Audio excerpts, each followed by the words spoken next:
Welcome, I'm Sarah with the South Brunswick Library.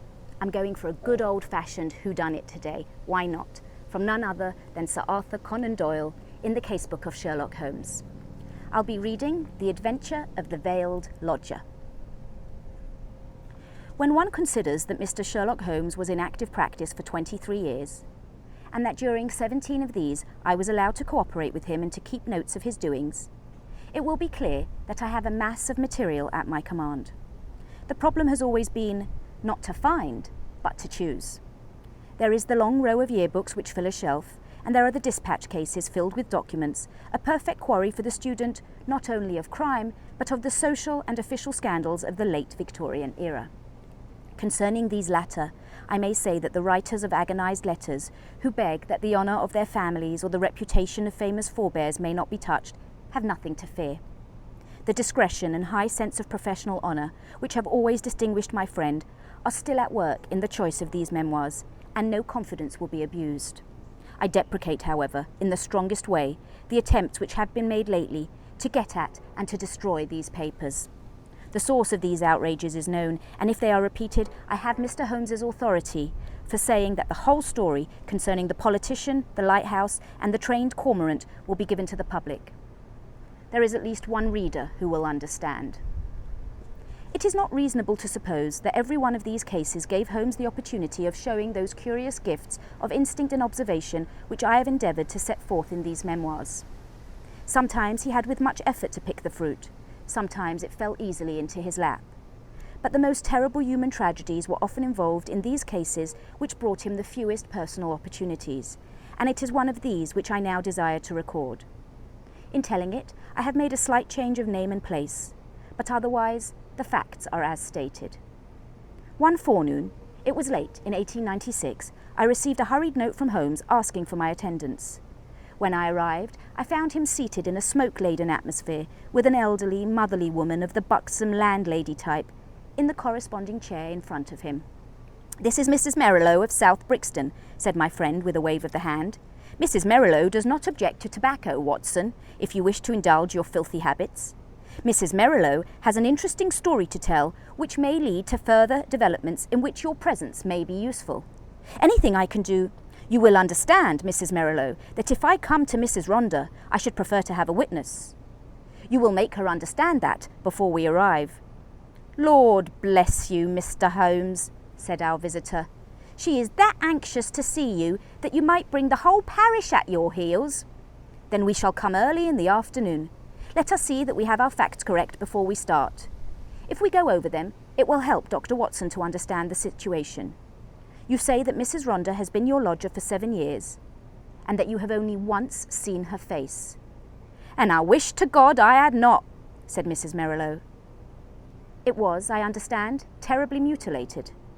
"Well, Mr. Holmes, you would hardly say it was a face at all.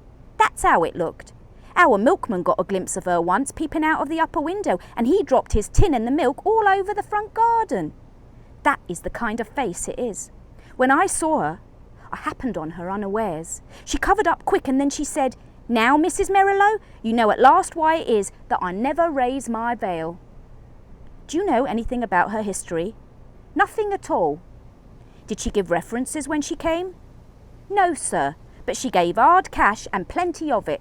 A quarter's rent right down on the table in advance, and no arguing about terms. In these times, a poor woman like me can't afford to turn down a chance like that."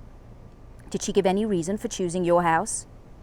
"Mine stands back well from the road and is more private than most. Then again, I only take the one, and I have no family of my own. I reckon she had tried others before she found mine, and it suited her best. It's privacy she's after, and she's ready to pay for it." "You say that she never showed her face from first to last, save on the one accidental occasion. Well, it is a very remarkable story, most remarkable, and I don't wonder that you want it examined." "I don't, Mr. Holmes. I'm quite satisfied so long as I get my rent. You could not have a quieter lodger or one who gives less trouble." "Then what has brought matters to a head?" "Her health, Mr. Holmes. She seems to be wasting away, and there's something terrible on her mind. 'Murder,' she cries, 'murder.' And once I heard her, 'You cruel beast, you monster,' she cried. It was in the night, and it fair rang through the house and sent the shivers through me. So I went to her in the morning. Mrs. Rhonda, I says, if you have anything that is troubling your soul, there's the clergy, I says, and there's the police. Between them you should get some help. For God's sake, not the police, says she, and the clergy can't change what is past. And yet, she says, it would ease my mind if someone knew the truth before I died. Well, says I, if you won't have the regulars, there is this detective man what we read about, begging your pardon, Mr. Holmes. And she fair jumped at it. That's the man, says she. I wonder I never thought of it before.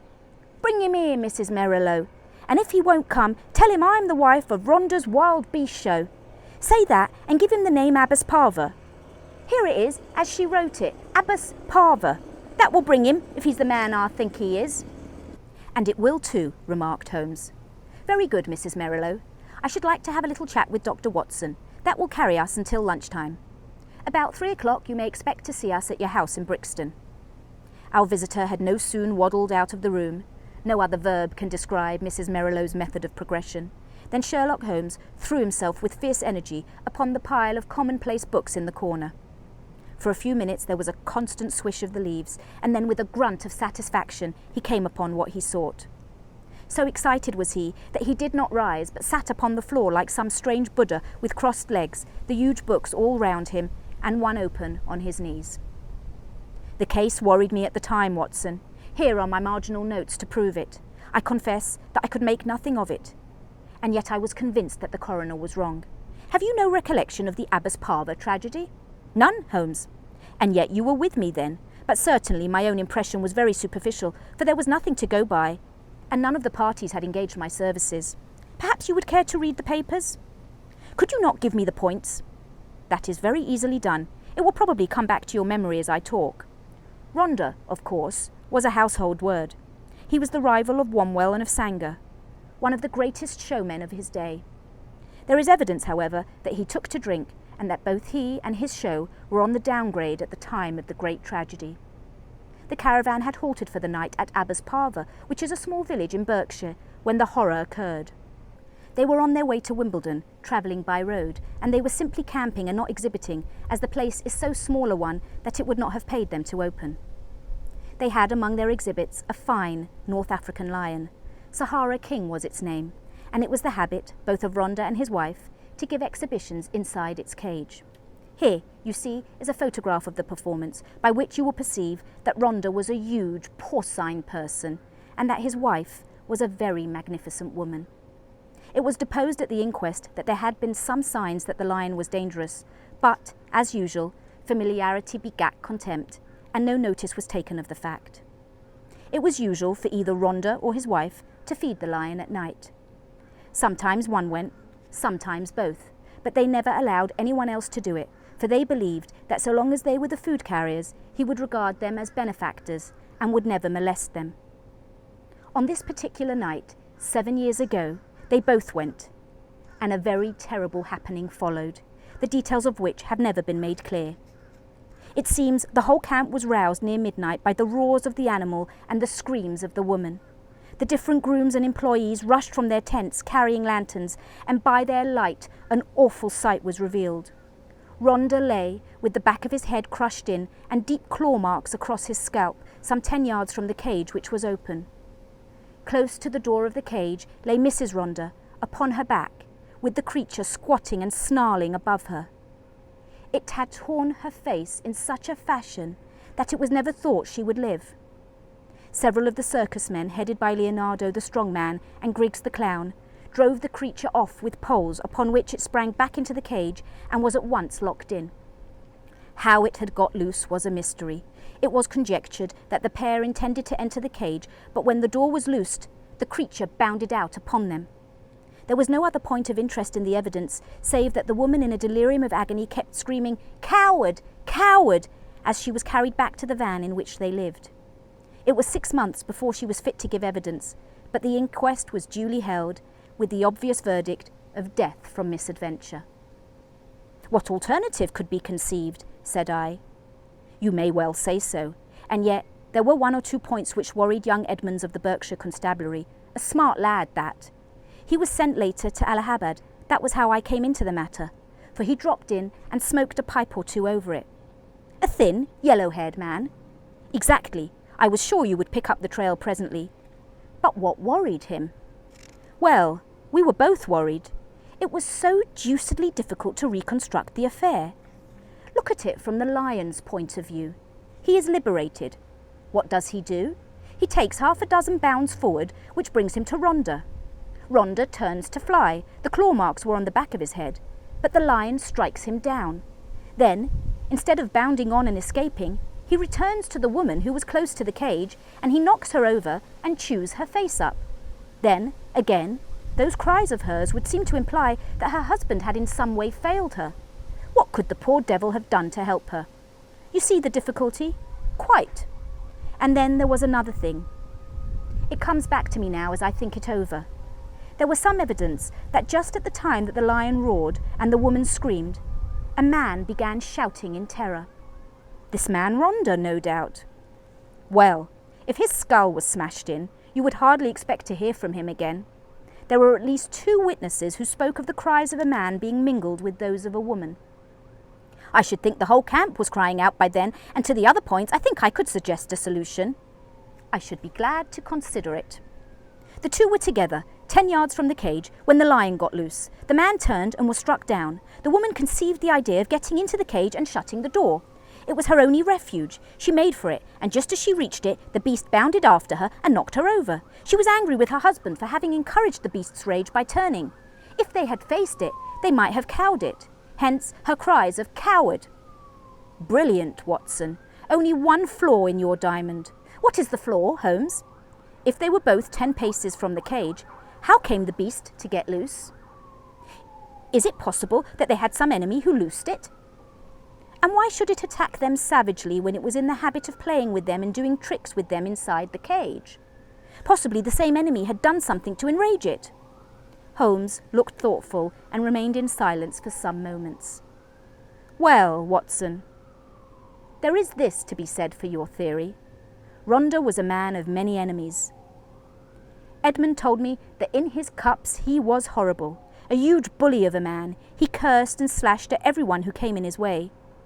I expect those cries of a monster, of which our visitor has spoken, were nocturnal reminiscences of the dear departed. However, our speculations are futile until we have all the facts. There is cold partridge on the sideboard, Watson, and a bottle of Montrachet. Let us renew our energies before we make a fresh call upon them. When our hansom deposited us at the house of Mrs. Merrilow, we found that plump lady blocking up the open door of her humble but retired abode. It was very clear that her chief preoccupation was lest she should lose a valuable lodger, and she implored us, before showing us up, to say and do nothing which could lead to so undesirable an end. Then, having reassured her, we followed her up the straight, badly carpeted staircase and were shown into the room of the mysterious lodger. It was a close, musty, ill-ventilated place, as might be expected since its inmates seldom left it. From keeping beasts in a cage, the woman seemed, by some retribution of fate, to have become herself a beast in a cage. She sat now in a broken armchair in the shadowy corner of the room. Long years of inaction had coarsened the lines of her figure, but at some period it must have been beautiful, and she was still full and voluptuous. A thick, dark veil covered her face, but it was cut off close at her upper lip and disclosed a perfectly shaped mouth and a delicately rounded chin. I could well conceive that she had indeed been a very remarkable woman. Her voice, too, was well modulated and pleasing. "My name is not unfamiliar to you, Mr. Holmes," said she. "I thought that it would bring you." "That is so, madam, though I do not know how you are aware that I was interested in your case." "I learned it when I had recovered my health and was examined by Mr. Edmonds, the county detective. I fear I lied to him. Perhaps it would have been wiser had I told the truth." "It usually is wiser to tell the truth. But why did you lie to him?" "Because the fate of someone else depended upon it. I know that he was a very worthless being, and yet I would not have his destruction upon my conscience. We had been so close, so close." "But has this impediment been removed?" "Yes, sir. The person that I allude to is dead." "Then why should you not now tell the police anything you know?" "Because there is another person to be considered." That other person is myself. I could not stand the scandal and publicity that would come from a police examination. I have not long to live, but I wish to die undisturbed. And yet I wanted to find one man of judgment to whom I could tell my terrible story, so that when I am gone, all might be understood. You compliment me, madam. At the same time, I am a responsible person. I do not promise you that when you have spoken I may not myself think it my duty to refer the case to the police. I think not, Mr. Holmes. I know your character and methods too well, for I have followed your work for some years. Reading is the only pleasure which fate has left me, and I miss little which passes in the world.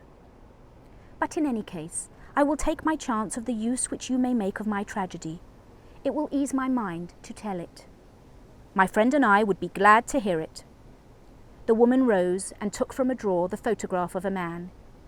He was clearly a professional acrobat, a man of magnificent physique, taken with his huge arms folded across his swollen chest and a smile breaking from under his moustache, the self-satisfied smile of the man of many conquests. That is Leonardo, she said. Leonardo, the strong man who gave evidence? The same. And this? This is my husband. It was a dreadful face, a human pig, or rather a human wild boar, for it was formidable in its bestiality. One could imagine that vile mouth champing and foaming in its rage, and one could conceive those small, vicious eyes darting pure malignancy as they looked forth upon the world. Ruffian, bully, beast, it was all written on that heavy jowled face. Those two pictures will help you, gentlemen, to understand the story.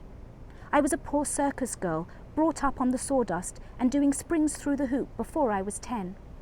When I became a woman, this man loved me, if such lust as his can be called love, and in an evil moment I became his wife. From that day I was in hell, and he the devil who tormented me. There was no one in the show who did not know of his treatment. He deserted me for others, he tied me down and lashed me with his riding whip when I complained.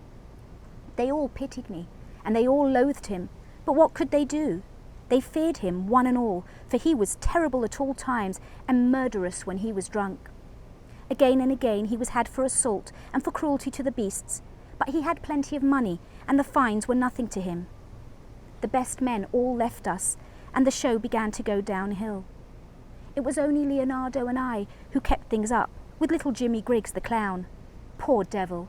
He had not much to be funny about, but he did what he could to hold things together. Then Leonardo came more and more into my life. You see what he was like.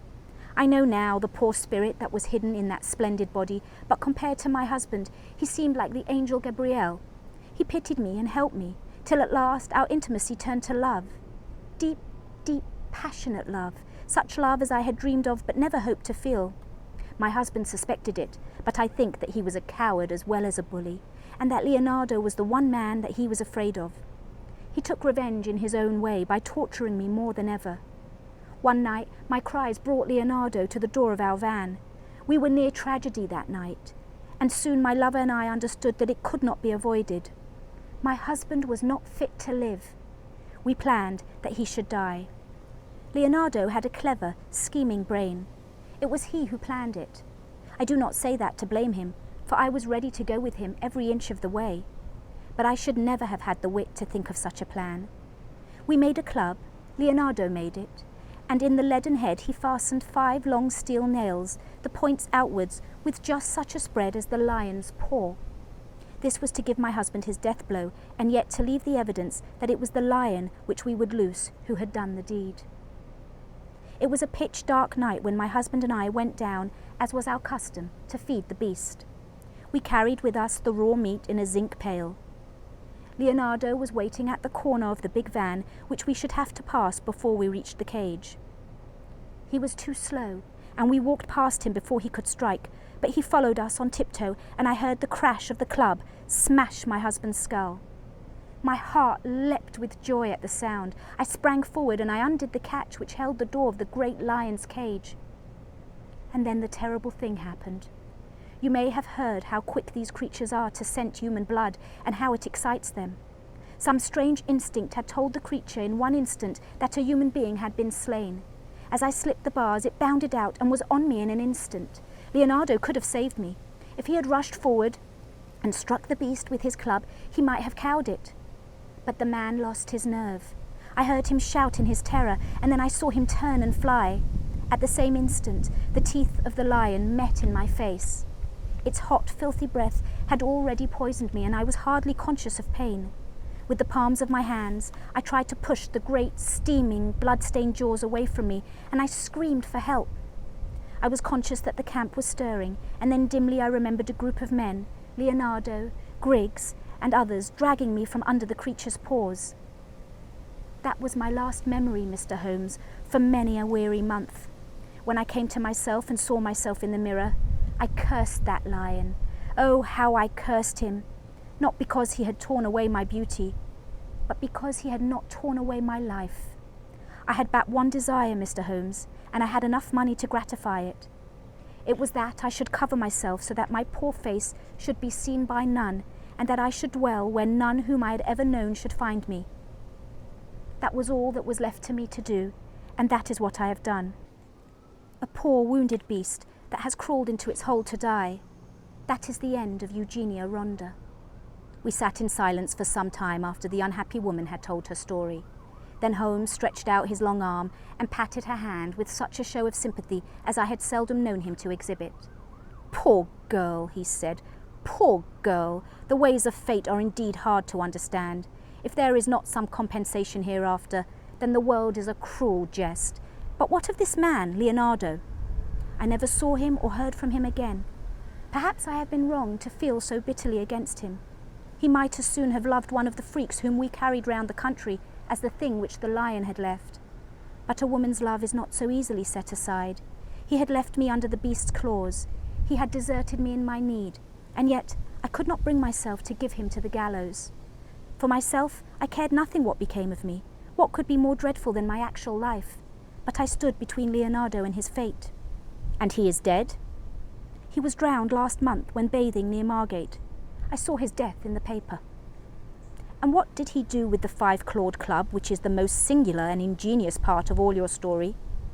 I cannot tell, Mr. Holmes. There is a chalk pit by the camp, with a deep green pool at the base of it. Perhaps in the depth of that pool. Well, well, it is of little consequence now. The case is closed. Yes, said the woman. The case is closed. We had risen to go, but there was something in the woman's voice which arrested Holmes's attention. He turned swiftly upon her. Your life is not your own, he said. Keep your hands off it. What use is it to anyone? How can you tell? The example of patient suffering is in itself the most precious of all lessons to an impatient world. The woman's answer was a terrible one. She raised her veil and stepped forward into the light. I wonder if you would bear it, she said. It was horrible. No words can describe the framework of a face when the face itself is gone. 2 living and beautiful brown eyes looking sadly out from that grisly ruin did but make the view more awful. Holmes held up his hand in a gesture of pity and protest, and together we left the room. 2 days later, when I called upon my friend, he pointed with some pride to a small blue bottle upon his mantelpiece. I picked it up. There was a red poison label. A pleasant almondy odour rose when I opened it. Prussic acid, said I. Exactly. It came by post. I send you my temptation. I will follow your advice. That was the message.